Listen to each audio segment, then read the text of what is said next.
ಸಮನ್ವಯ ಸಮಿತಿ ಕನ್ನಡವೇ ಸತ್ಯ ಪ್ರತಿಷ್ಠಾನ ತುಂತುರು ಶ್ರಾವಣದ ಪುಟ್ಟ ಕಥೆಗಳು 2024 ಓದುತ್ತಿರುವವರು ಜೆ.ಎನ್.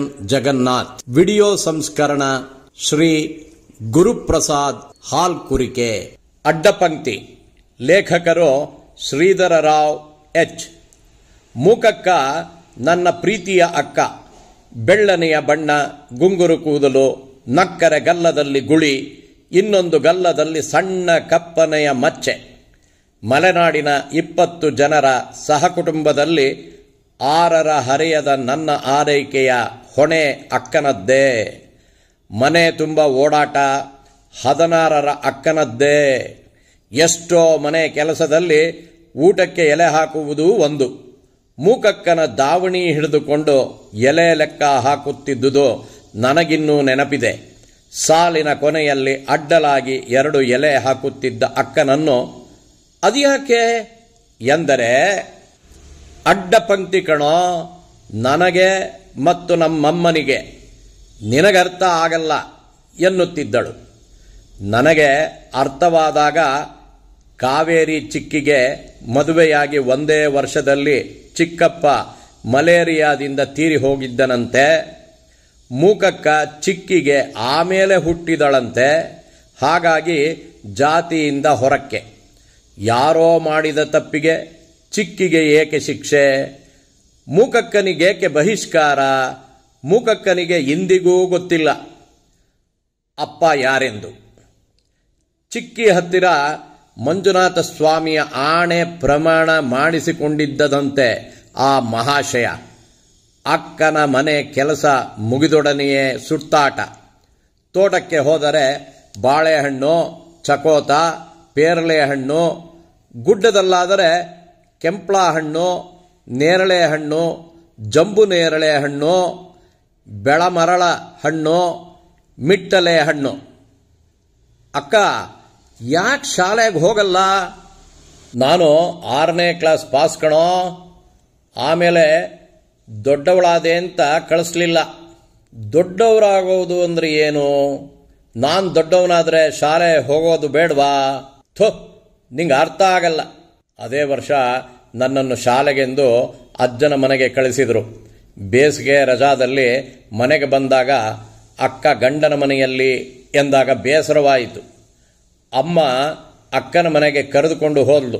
ಅಕ್ಕ, ಭಾವ ಎಲ್ಲಿ ಎಂದೊಡನೆ, ಅವರು ಒಂಥರ ಸನ್ಯಾಸಿ ಕಣೋ, ಯಾರೊಂದಿಗೂ ಮಾತಾಡಲ್ಲ. ಸನ್ಯಾಸಿಗೆ ಏಕೆ ಬೇಕಿತ್ತು ಸಂಸಾರ ಎಂದು ಬೇಸರಿಸಿದಳು. ಎಲ್ಲರ ಜೊತೆಯಲ್ಲಿ ಖುಷಿ ಖುಷಿಯಿಂದ ಓಡಾಡುತ್ತಿದ್ದ ಮಾತಿನ ಮಲ್ಲಿ ಮೂಕಕ್ಕ ಈಗ ಸನ್ಯಾಸಿ ಕುಟೀರದಲ್ಲಿ ಮೂಕೀನೇ. ಮರುವರ್ಷ ಊರಿಗೆ ಬಂದಾಗ ಅಕ್ಕನ ಮನೆಗೆ ಹೋಗಬೇಕೆಂದ್ರೆ ಅಮ್ಮ ಹೇಳ್ತಾಳೆ, ಇನ್ನೆಲ್ಲಿಯ ಅಕ್ಕ, ಯಾವನ್ನೋ ಕಟ್ಕೊಂಡು ಓಡ್ ಹೋಗಿದ್ದಾಳೆ ಎಂದಾಗ ನಾನು ಪೆಚ್ಚಾದೆ. ದಿನ ಕಳೆದಂತೆ ಮೂಕಕ್ಕ ಮನಪಡಲದಿಂದ ಮಾಸುತ್ತಾ ಬಂದಳಾದರೂ ಬಾಲ್ಯದ ನೆನಪಾದಾಗ ಮೂಕಕ್ಕ ಮುನ್ನೆಲೆಯಲ್ಲಿಯೇ ಇರುತ್ತಿದ್ದಳು. 30 ವರ್ಷಗಳೇ ಕಳೆದಿತ್ತು. ಬ್ಯಾಂಕ್ ಆಡಿಟ್ಗಾಗಿ ಅಂದು ದಾವಣಗೆರೆಗೆ ಬಂದಿದ್ದೆ. ಬ್ಯಾಂಕ್ ಸಿಬ್ಬಂದಿ ಜೊತೆ ಮಧ್ಯಾಹ್ನದ ಊಟಕ್ಕಾಗಿ ಒಂದು ಉತ್ತಮ ಖಾನಾವಳಿಗೆ ಬಂದೆವು. ಮೂಕಾಂಬಿಕಾ ಖಾನಾವಳಿ. ಊಟಕ್ಕೆ ಕುಳಿತಿದ್ದೆವು. ಜೋಳದ ರೊಟ್ಟಿ ತಟ್ಟುತ್ತಿದ್ದ ಹೆಂಗಸರಿಗೆ ನಿರ್ದೇಶನ ನೀಡುತ್ತಿದ್ದ ಚಿರಪರಿಚಿತ ಧ್ವನಿ. ಅದೇ ಬಿಳಿ ಮುಖ, ಗುಂಗರು ಕೂದಲು, ಕಪ್ಪು ಮಚ್ಚೆ. ರೋಮಾಂಚನವಾಯಿತು. ಮೂಕಕ್ಕ ಅನುಮಾನದಿಂದಲೇ ಕರೆದೆ.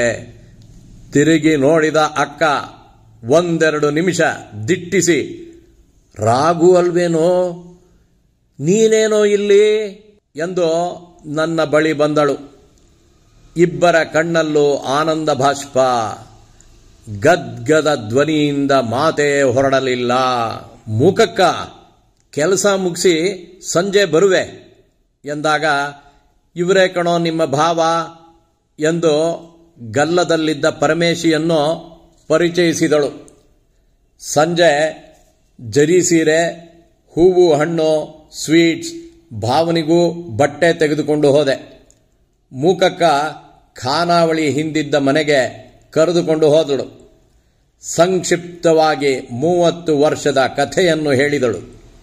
ಸನ್ಯಾಸಿ ಮನೆಯಲ್ಲಿ ಅಡಿಕೆ ಕೊಯ್ಲಿಗೆಂದು ಬಂದ ಪರಮೇಶಿ ಜೊತೆ ಬೆಳೆದ ಸಂಬಂಧ, ಊರು ಬಿಟ್ಟು ಊರೂರು ಅಲೆದು ಜೀವನ ಕಟ್ಟಿಕೊಂಡಿದ್ದು, ನಂತರ ಖಾನಾವಳಿ ಆರಂಭಿಸಿದ್ದು, ಈಗ ಸಂಸಾರದೊಂದಿಗೆ ಸುಂದರ ಬದುಕನ್ನು ನಡೆಸುತ್ತಿರುವುದನ್ನು ತಿಳಿಸಿದಳು.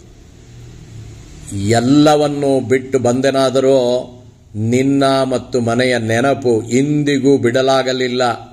ನಾನು ಸನ್ಯಾಸಿನಿ ಆಗಿರಲು ಬಯಸಲಿಲ್ಲ. ನಾನು ಸಂಸಾರಿ ಆಗಬೇಕೆಂಬ ಛಲವಿತ್ತು. ನನಗೀಗ ಬದುಕಲ್ಲಿ ನೆಮ್ಮದಿ ಇದೆ. ಅಡ್ಡಪಂಕ್ತಿಯಂತೂ ಇಲ್ಲವೇ ಇಲ್ಲ. ನಮಸ್ಕಾರಗಳು. ಜಗನ್ನಾಥ್.